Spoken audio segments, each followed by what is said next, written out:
Hello everybody, this is JA from workoutandtravel.wordpress.com, and today I want to talk about Usain Bolt.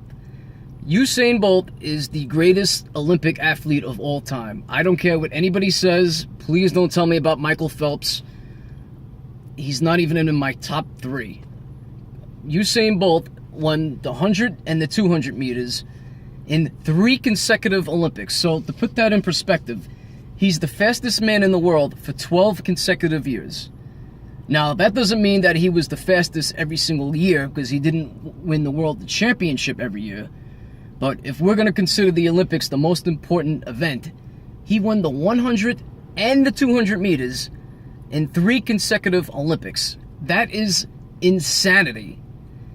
And if you compare the relays, which I don't really consider too much, it's definitely not as important as the individual events, but Usain Bolt is the greatest track and field athlete of all time. There is no doubt in my mind. I would put Carl Lewis as number 2, or maybe Jesse Owens, and you could kind of switch them either way, and I could go either way on. I mean, of course, I never seen Jesse Owens run. I did see Carl Lewis, and Carl Lewis was great. I mean, Carl Lewis won the 100. He was competitive in the 200, and he's probably the first or second best long jumper in history. And while I'm talking about long jumping, whatever happened to the long jumpers? I mean, they're jumping almost 1.5 foot less than what Carl Lewis was jumping. I mean, what happened to long jump? They're not even getting close to setting that record. Not even close. I can't even tell you the last time somebody was even in that realm. I mean, the long jumpers now, I don't want to say they're horrible, but what happened? And the thing is, to be a good long jumper, generally you need some speed, and runners are getting faster, but they're not jumping as far. It's the weirdest thing. Some people said it's coaching, it's technique. Somebody said it, some of the comments were that it was because the steroid, back then it was more of a steroid era, which I don't really get either, because if they're running faster now, that wouldn't be a valid argument. The runners are faster, but they're not jumping as far. And it's kind of sad, because, I mean, the long jump used to be one of the highlights of track and field, and definitely the Olympics. I mean, it was the 100 meter, the 200 meter, and the long jump. I mean, those were the fastest guys and the guys who could jump the longest. That was the top 3 events. So I'm really surprised about that. I don't know what's really going on with long jumpers.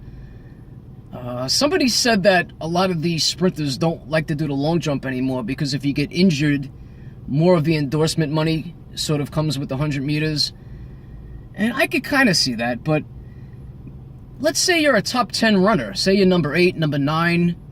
You're probably not getting as high as endorsements as the top 3 anyway, so I don't know why you wouldn't add the long jump.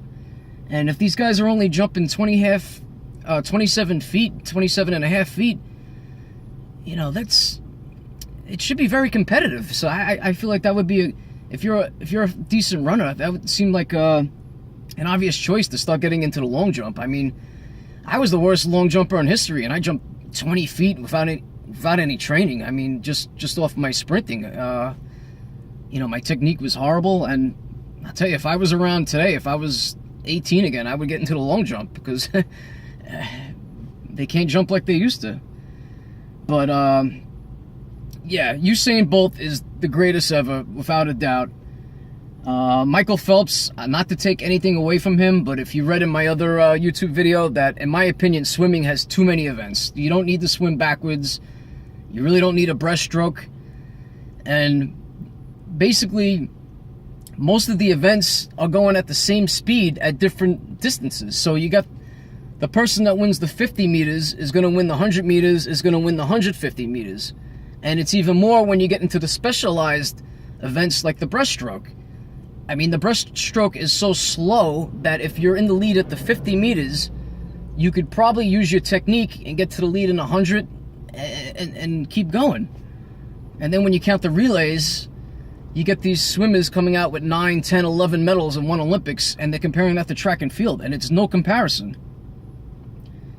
I mean, you can't compare somebody winning 4 relays and the breaststroke to Muhammad Ali winning the Olympic gold in Rome, winning the whatever weight class he was at that time, or somebody winning 2 medals in boxing, or Usain Bolt in individual events. To me, there's not really a comparison. And that's not to put swimming down. I love to watch it, but you just can't compare 25 gold medals to Usain Bolt winning the 100 and the 200 in 3 Olympics in a row, in my opinion. So that's all I have to say. I hope Usain Bolt keeps running. He said he's going to retire after the next World Championship next year. He did get a little bit slower. I know he had some injuries this year, but his 100 and 200 meter time was, I believe they were the slowest that he ever had when he won the finals. So, and I believe he's over 30 years old, so this might be the time to get out. You know, go out ahead.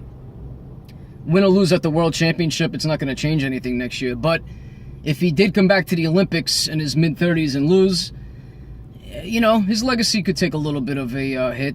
I mean, it shouldn't, but, you know, there's something to say about somebody who's undefeated and somebody who sticks around too long. So we'll see how it goes for him. But that's all I have. Thank you.